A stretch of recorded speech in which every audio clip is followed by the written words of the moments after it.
Further to the couple of sessions which you've put on the band app, we just used a couple of simple sessions on the WhatsApp, really to clarify some of the elements that we've already mentioned. Now, in the first session that we did on the band app, we looked at the airtightness of the bag, and here we have a typical bagpipe bag,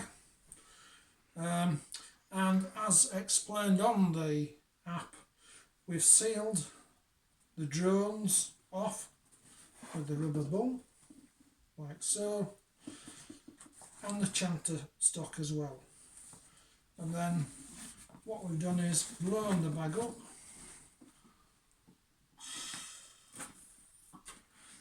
so that it's nice and firm.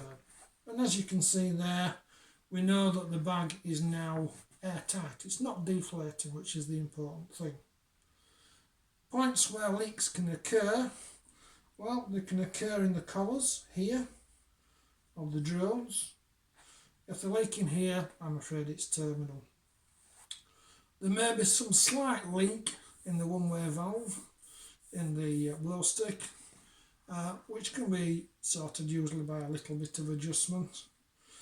Care should be made sure that the hemping where the blow stick goes into the stock for the blow stick, that the hemping there is firm, and we'll have a look at that in the next couple of sessions.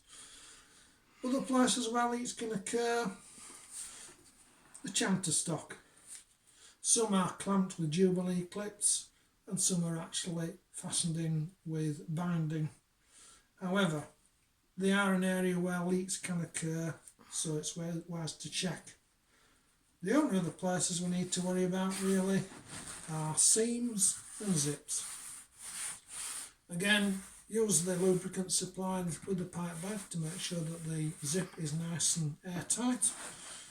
And once you've done all that, then we've got a bag that's serviceable and will provide some good use.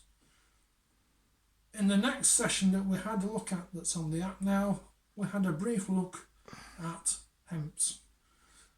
And in this particular session, all I'm going to do is introduce the types of hemp that there are. The black waxed hemp, which is quite coarse,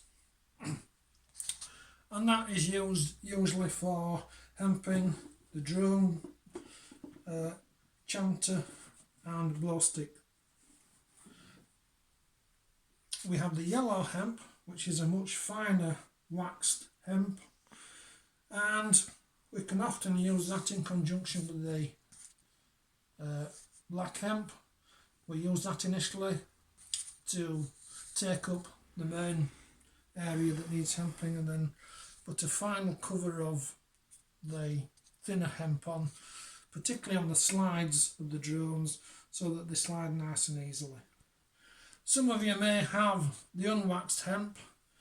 Nothing wrong with it, but I would advise, if you're going to use it, that you buy from the hobby centre some beeswax. Decide how much of the hemp that you need, and then rub the thread onto the beeswax, so in fact you end up with the waxed hemp. My suggestion is a roll of that and a roll of that should be part of your piping gear, and you should also have a minimum of 4 of the large rubber stocks. And that concludes really the first 2 sessions that are on the band app, and hopefully visually it makes a little bit more sense. Look forward to the next session, which will involve a little bit more detail in the hemping of the instrument itself.